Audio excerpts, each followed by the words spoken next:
Jadi dalam beberapa bulan ini saya melakukan perjalanan bertamu kepada teman-teman kita usaha pemula juga, yaitu orang-orang pribumi ya. Juga kepada teman-teman kita yaitu orang-orang Cina Indonesia ataupun orang-orang Cina ya. Sahabat kita juga, kita bertamu ke sana mencari sebuah informasi cara pola berpikir usahawan pemula, orang pribumi, dan cara berpikir usahawan orang Cindo. Nah, jadi sengaja saya luangkan waktu dalam beberapa bulan ini mencari sumber-sumber informasi itu untuk saya rangkum dan saya analisa kecil-kecilan karena saya sendirian juga. Namun sebelum kita masuk daripada inti pembahasan kita kali ini, saya memberikan waktu kepada teman-teman sejenak untuk membantu ditekan subscribe dan lonceng, like ataupun komen ya. Dalam hitung 5 detik saya tunggu 1, 2, 3, 4, 5. Terima kasih kepada teman-teman, terima kasih yang sudah subscribe, terima kasih juga yang baru subscribe, dan terima kasih juga yang sudah menyaksikan video-video daripada kami ini. Langsung saja teman-teman, ada 3 pola pikir yang sederhana yang membedakan antara kita pribumi dengan orang Cindo, yaitu apabila kita sudah mulai mau melakukan suatu usaha, baru mau melangkah usaha. Langkah pertama orang-orang kita pribumi, apabila mau melakukan suatu usaha yang baru, kebanyakan daripada mereka, termasuk saya juga, itu mau mencari tempat yang murah. Tidak memandang sisi strategisnya, hanya memandang sisi murahnya saja. Dengan artian yaitu apabila terjadi di kemudian hari usaha yang baru kita rintis tidak berhasil alias tutup, sehingga kerugian yang kita taksir tidak begitu besar. Itu pola pikir kita orang pribumi. Buka usaha belum sudah berjalan, kita sudah memikirkan apabila kemudian esok hari terjadi ketidakmajuan dalam menjalankan usaha, sehingga kerugian yang ditaksir tidak begitu banyak karena dari tempat yang murah tadi. Namun apakah tidak boleh kita menyewa tempat yang murah? Boleh dan sah-sah saja apabila kita mau menyewa tempat yang murah. Barangkali suatu hari nanti ada rezeki yang tidak terduga yang mampu menghasilkan omset yang gede, kemudian kita mencari tempat yang baru bisa lebih bagus, layak, dan strategis. Jadi boleh kalau kita mau mendirikan suatu usaha dengan tempat yang murah tersebut, boleh, sah-sah saja. Hanya saja yang mau saya bahas di sini yaitu kebanyakan daripada kita berpikirnya mencari tempat yang murah karena apabila usahanya tidak berkembang sehingga kerugian yang ditaksir tidak begitu banyak. Itu satu kebanyakan daripada kita. Berbeda dengan sahabat kita orang-orang Cindo.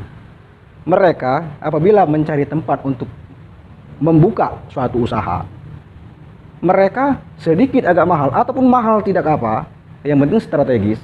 Mungkin di area dekat pasar ataupun persimpangan, belokan, jangan belokan, persimpangan ya, ataupun di area persimpangan. Intinya strategis dipandang mata. Jadi mereka, teman kita orang Cina, orang-orang Cindo itu, mereka mahal tidak apa, yang penting strategis. Harus kita garis bawahi, berarti mereka punya modal. Benar.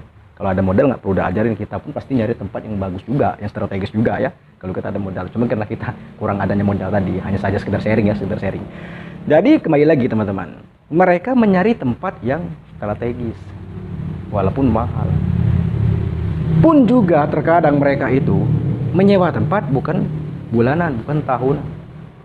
Mereka biasanya menyewa tempat paling kecil 3 tahun. Jadi kita katakanlah 1 tahun 20 juta. Mereka ambil sewa tempat itu selama 3 tahun dengan sekali bayar. Lalu kita masuk kepada pembahasan topik yang kedua teman-teman, yaitu di mana orang-orang kita apabila mau memulai suatu usaha, biasanya kebanyakan dengan modal yang pas-pasan, bahkan kurang. Nah, jadi modal yang pas-pasan ini bahkan kurang, terjadilah siklus di mana yaitu menyewa tempat yang murah tadi ya, yang tidak strategis. Jadi antara 1 dan 2 menyambung karena kita punya modal yang pas-pasan. Namun apakah salah jika kita membuka usaha dengan modal yang pas-pasan bahkan kurang? Tidak, yang penting mulai dulu. Cuma kalau kita membuka usaha dengan modal yang pas-pasan ataupun sedikit agak minus, itu ibarat timbangan lebih berat ke rubuhnya daripada ke naiknya. Namun tidak seluruh, akan tetapi lebih berat saja. Apabila kita mampu melakukan yang berat ini bisa kita atasi, maka kita bisa naik juga. Hanya saja untuk siklusnya, siklus dasarnya biasanya lebih berat ke jatuhnya daripada bangunnya. Kalau dengan model yang pas-pasan. Berbeda lagi dengan teman kita yang Cindo. Mereka ketika mau melakukan suatu usaha, memulai suatu usaha, biasanya mereka sudah menyiapkan 3 kali lipat daripada modal. Katakanlah mereka mau membuka usaha A, usaha ini, dengan modal 50 juta. Nah, biasanya mereka sudah punya tabungan 100 juta. Jadi sudah ada modal yang besar yang bakal mendorong di belakang. Jadi mereka sudah siap modal di belakang. Jadi itu kenapa orang-orang gitu, teman kita Cindo rata-rata tokonya pada gede. Karena dalam kurung orang kita kalau memulai suatu usaha, seberapa ada modal, sebatas itu saja. Orang Cindo yang saya temui kalau mereka mau buka usaha, mereka teliti dulu usaha apa yang mau mereka buka. Mereka pelajari dulu untung ruginya, resikonya bagaimana. Setelah mereka pelajari, mereka merasa pas, kemudian baru mereka mencari modal. Katakanlah mereka ada aset yang ditinggalkan orang tua ataupun aset yang sudah mereka beli dari beberapa tahun yang lalu. Mereka tidak segan-segan bahkan menjual aset tersebut untuk modal usaha. Kenapa mereka berani melakukan itu? Karena mereka sudah melakukan riset dan analisa. Berbeda dengan kita. Orang kita pribumi rata-rata hanya ikut-ikut saja. Ini ramai ikut, itu ramai ikut. Ini redup, kita redup. Karena kita tidak melakukan analisa. Jadi 2 poin ini saja teman-teman sudah membuat kita pribumi dengan orang-orang sini wajar kenapa usaha kita hanya begitu-begitu saja, sedangkan usaha-usaha teman-teman ke Cindo rata-rata pada subur. Dari 2 situ saja sudah bisa dilihat dengan kasat mata teman-teman. Kemudian poin yang ketiga, orang kita kalau membuka usaha jarang melakukan pencatatan arus uang yang keluar masuk. Kebanyakan orang-orang kita tidak melakukan arus pencatatan uang keluar dan masuk. Mungkin berpikir kena sepi, kena bermulai kan, mungkin berpikir begitu. Akan tapi itu sangat sesuatu hal yang berbahaya. Karena dengan sesuatu yang tidak terbiasa, ketika dia sudah besar, maka dia akan menjadi tidak terbiasa juga sehingga tetap akan goyah. Karena tidak melatih dari hal yang kecil. Hal yang kecil saja tidak bisa kita atasi, bagaimana kita mau mengatasi hal yang besar? Selalu mengabaikan catatan.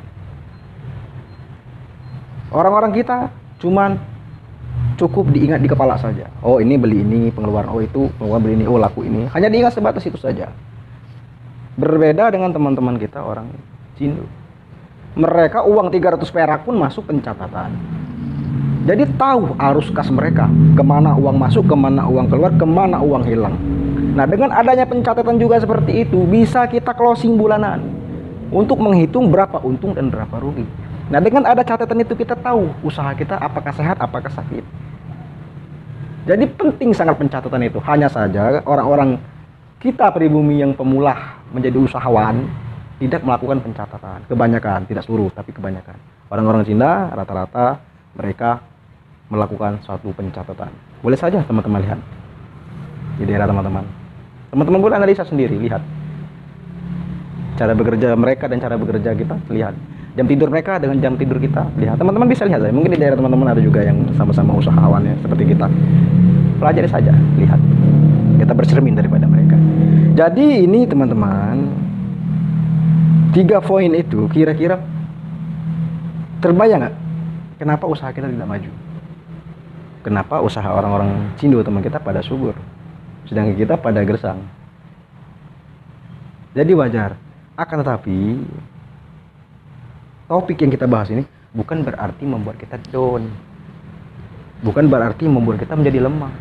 Yang tadinya mau buka usaha malah nggak jadi, yang tadinya sudah berjalan malah datang ngerasa mau menyerah karena sudah melihat daripada video ini. Jangan teman-teman, harus, kita juga harus, walaupun dengan perjalanan lama, kita juga harus bisa menggapai mimpi yang kita inginkan. Walaupun tidak sama seperti teman kita Cindo, setidaknya kita sama seperti apa yang kita pikirkan.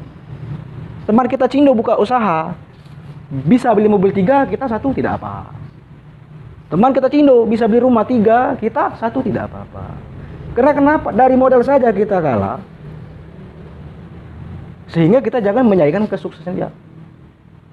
Boleh, tapi kan kita harus bagaimana caranya kita harus lawan? Boleh, tapi topik kita kali ini bukan situ. Saya tidak sanggup untuk bahas lebih lanjut ke situ. Saya tidak sanggup. Cuman saya sanggupnya apabila mereka beli 3, kita beli 1 tidak apa. Mereka beli 5, kita beli 2 nggak apa. Ya gitu aja. Jadi setelah melihat daripada pembahasan sharing kita kesempatan ini teman-teman, tidak boleh kita kembali. Saya ingatkan kembali juga kepada teman-teman bagi yang belum subscribe, mari bantu subscribe.